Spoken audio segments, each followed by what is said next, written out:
I'm sorry for the video stopping. There's a reason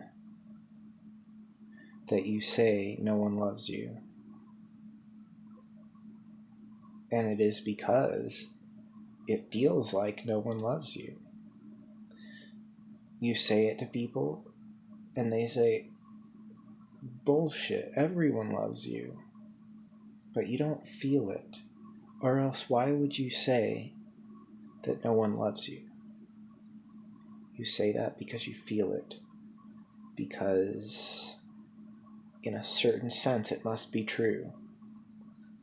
Now, we are not surrounded by evil beings. The people in our lives are not bad people.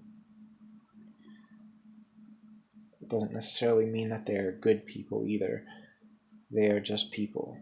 And the way that they are is very dependent on the situation. It's very dependent on their lives.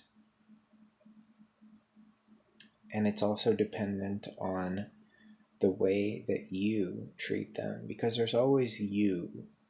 You see, these situations cannot exist independently of you.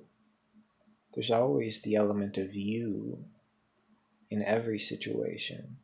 People aren't treating you wrong.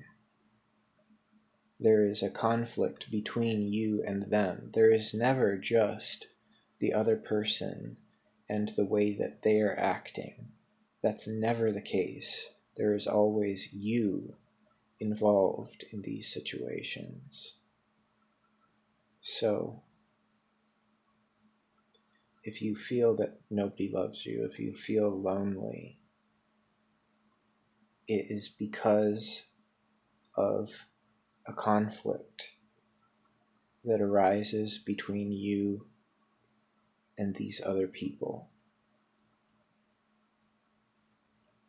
Now, what that conflict is, I can't tell you, because I'm not living your life. What does that tell you? It means that if I was experiencing this, which I have and do, and I'm not perfect at making it go away either, but I understand. I can't look into your life and tell you what you're doing wrong, because it's your life. But I can look into my life and tell me what I'm doing wrong. And this is a thing that people never do. It's called self-awareness. It's also called mindfulness. You pay attention to what you are doing. You see, these situations do not exist in a vacuum. They do not exist independently of you. Every situation that you have ever been in, you were there. It wasn't just the situation. And this is something that that Western intellectualism, Western scientific mind has got entirely wrong. That they seem to think that the science exists without the scientist. That when we study quarks and leptons and fermions and whatnot, that these things exist when we are not measuring them. And the fact is that we cannot verify that anything exists when it's not being measured. Oops.